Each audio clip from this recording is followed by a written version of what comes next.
Olá amigo, olá amiga, bem-vindo ao canal Professor Rodrigo Batista. Aqui juntos nós todos os dias estudamos a Palavra de Deus. Finalmente chegamos ao último dia do ano, hoje dia 31 de dezembro, quarta-feira. Terminamos o ano de 2025 e eu desejo a você, do fundo do meu coração, que Deus te abençoe. Que o ano de 2026 seja um ano repleto de vitórias. Que Jesus volte nesse ano, hein? Vamos orar e vamos apressar a sua volta, pregando o seu santo evangelho. O Evangelho de Deus começou a crescer tanto e chamar tanta atenção que o próprio Paulo escreveu uma carta aos irmãos colossenses. E ele mostra, através dessa carta, que realmente eles estavam lá graças aos esforços que ele havia plantado, as sementes que ele havia lançado pregando o Evangelho. E isso é maravilhoso, porque muitas vezes a gente não sabe até onde o nosso testemunho vai. De repente estou falando para você agora e você, a partir de hoje, não através de mim, mas através desse canal e através da Palavra de Deus, se converte a Jesus, aceita o seu Evangelho. E depois você sai para o mundo falando de Jesus. E tudo isso como consequência de um dia você estar aqui, nesse momento, ouvindo a mensagem do Senhor. E assim funciona. Nós devemos proclamar o Evangelho de Cristo, aceitar a sua mensagem, nos aprofundar no conhecimento e no estudo da Palavra de Deus, o que nos ajuda também a levar o Evangelho ao mundo e apressar a volta de Jesus. Falando sobre essa região, a lição da Escola Sabatina pede para que a gente leia a carta de Filemon. Olha só, Filemon é só uma cartinha com cerca de 25 versos, não tem nem capítulo, e aqui a lição pede para que a gente leia os versos 15 e 16.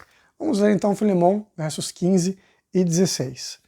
Diz assim: Pois acredito que ele veio a ser afastado de ti temporariamente, a fim de que o recebas para sempre, não como escravo, antes, muito acima de escravo, como irmão caríssimo, especialmente de mim, e com maior razão de ti, quer na carne, quer no Senhor.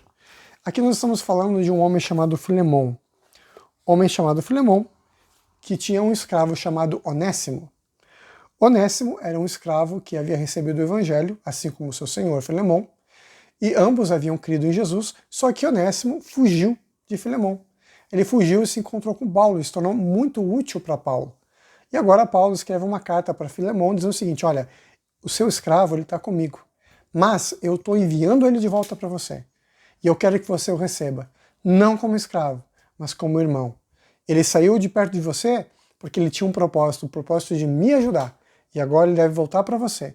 E você deve recebê-lo com amor, e não com chicote, não com ódio, como acontece muitas vezes, né? As pessoas se dizem cristãs, mas tratam o semelhante como se fossem animais, ou pior, né? Como lixo. E aqui Paulo fala o seguinte: olha, Filemon, eu sei que você é gente boa. Eu sei que o teu amor por Jesus é verdadeiro. Me falaram de você. E agora eu quero que você receba de volta o Onésimo como seu irmão, o irmão em Cristo Jesus. E a lição termina dizendo o seguinte: por mais que a gente repudie e odeie a escravidão, como é que a gente entende o conselho de Paulo a Filemon? E aqui faz uma seguinte ressalva. É interessante que no período da escravidão lá nos Estados Unidos, a Ellen White orientou os adventistas a desafiar a lei que exigia a devolução de escravos fugitivos. Olha só, a palavra de Deus nos fala que Paulo nos orienta a obedecer a lei desde que essa lei não vá contra os princípios de Deus. De acordo com a lei romana, Onésimo era um escravo que pertencia a Filemon. E agora Paulo não estava comprando a liberdade dele, mas estava enviando ele de volta para o Senhor, que era o seu senhor de escravos, mas agora o senhor de escravos deveria considerá-lo como seu irmão, e deveria então aceitá-lo e amá-lo como seu igual, não só para esse mundo, mas para a eternidade.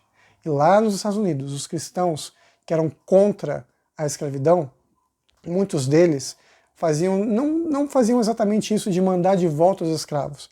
Sabe por quê? Porque eles sabiam que muitos dos que se diziam cristãos não eram cristãos de verdade. Filemon era um cristão de verdade. Aí Paulo podia dizer o seguinte: olha, eu vou mandar ele de volta porque eu sei que ele vai cuidar bem do Onésimo. Mas lá nos Estados Unidos, e aqui no Brasil também, aconteceu muito disso, né? Nós temos um histórico de escravidão terrível aqui no Brasil.